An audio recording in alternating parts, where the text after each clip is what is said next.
Sparky.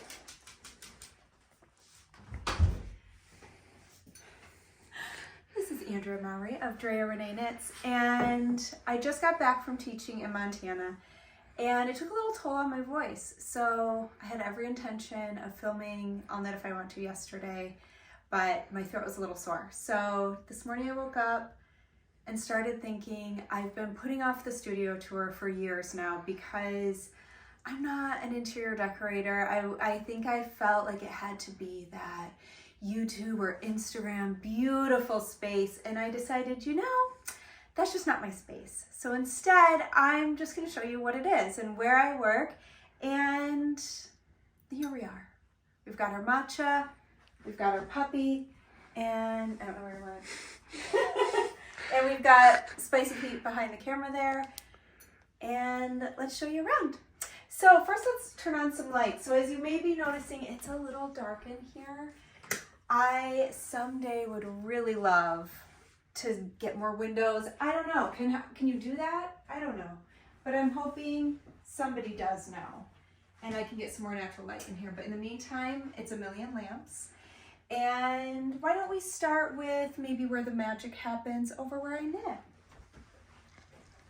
So typically, if I am working on a design or knitting, I'm doing it over here near the natural light.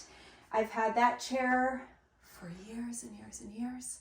It's been in most of the studios, and that is where I sit and work. This is the blanket that my grandma Jenny knit me when I was a little kid. I got to pick the color. And if you look around this studio, you'll notice I've had a theme apparently my whole life. Really like the mint color. And then over here is just a cutesy little gallery wall, which is actually a lot of stuff I've been given, like that Sweet Dolly quote, my little sheep, one of my favorite quotes from State the Label, and Nap Save Lives. That totally looks like Fargo. It's not, wish it was. And this little heart I embroidered back when I lived in Texas, and it was my Austin days where sometimes it was just a little too hot, so I embroidered. So I knit over here. I put my yarn that I'm thinking about usually up on the shelf, along with some fun books and little trinkets my kiddos have made me over the years. Okay, so what should we look at next? Let's go over here. This is what we call a shelving unit, which currently is being taken over with the new sewing obsession.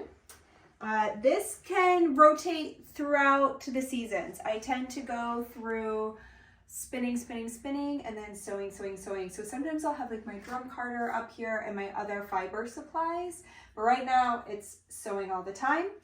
We do live here in Michigan where we get all the seasons, including quite a bit of rain. I don't mind walking in the rain, but sometimes I'm working on something heavy that I maybe can't bring to knit with me. So I have a little walking desk. So I'll stand, I'll walk, and then I just put my knit on here and knit while I walk. Or, yep, there I am. This was really cute. This was made and given to me.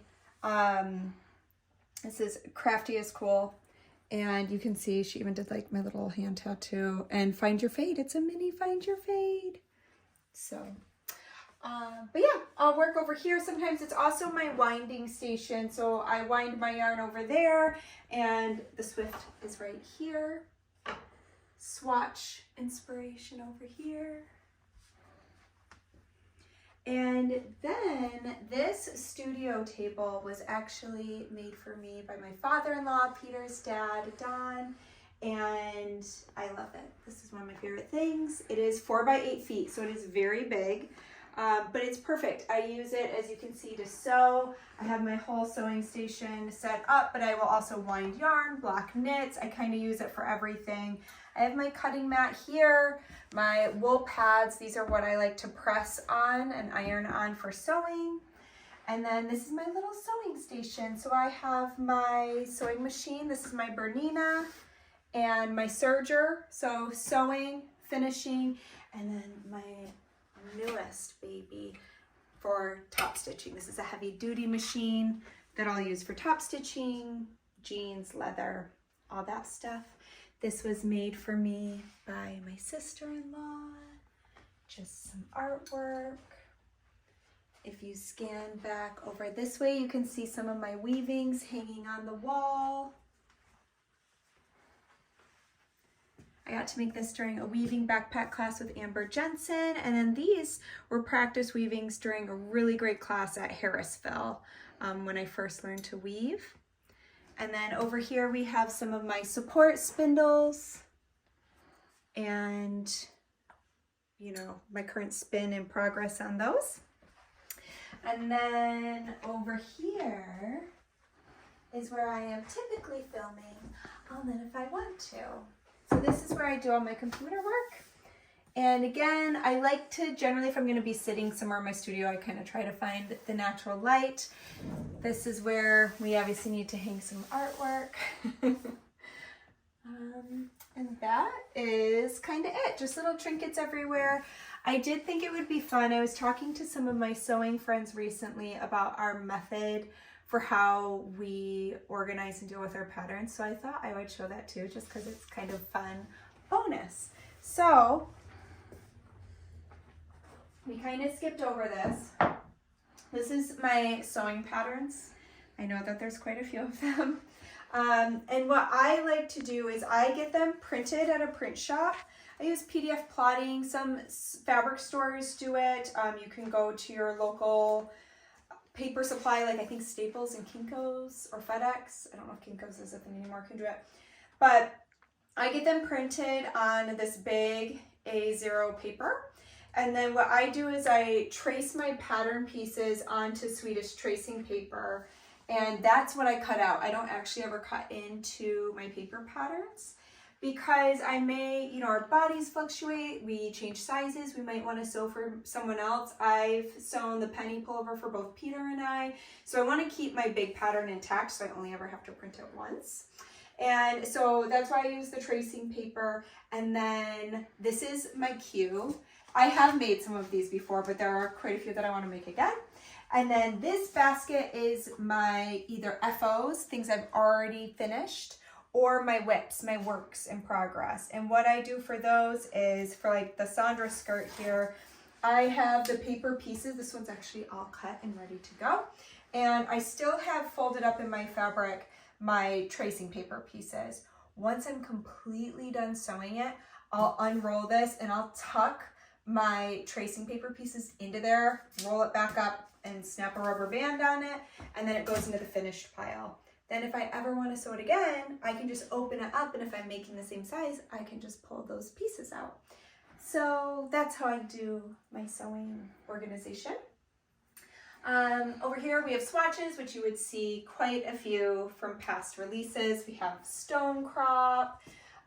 This is the Trine Again, Winter's Beach, Straya, Framed, Night and Day Cowl, Throughline Shawl, Hey Sailor, Ooey Gooey, upcoming patterns, Tessellated, all kinds of fun stuff. This is just me working out, hand spinning some painted fiber, and that's kind of my space. I have yarn tucked away in a closet. That's something I thought might be handy to mention. If you've ever been worried about moths or had a moth scare, we tend to learn, oh hey, let's not just keep all of our yarn out where those hungry little moths can get them. So I only generally have yarn out that I am going to be using pretty soon, or that I've just received and haven't had a chance to get it organized yet.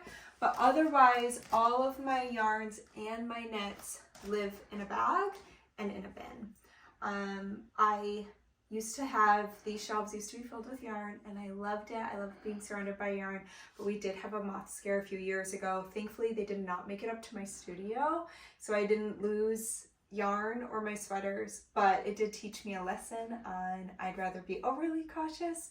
So I usually do like a sweater's quantity in a bag.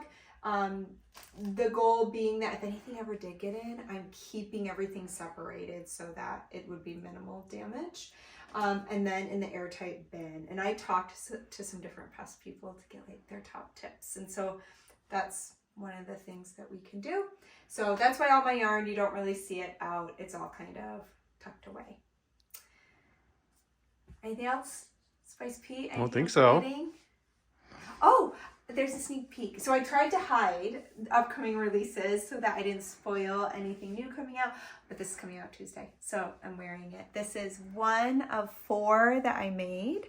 This is, coming out Tuesday. You can be the first to know and get the exclusive subscriber discount if you sign up for my newsletter. If you already signed up, you'll see it in a few days, but there's a link for the newsletter down below in the description box. And I can't wait to show it to you. This one was like a year in the making, which is why I've made 4. But I'm excited to tell you more about it. And I hope you all have a great weekend. I hope you get to make something. I'm hoping to maybe sneak in here and do a little sewing. I have got a lot of sweaters going that I'm really excited about. So of course you'll see more of those later. But thanks for indulging me, peeking around my studio. And I hope to see you back here next week. Bye.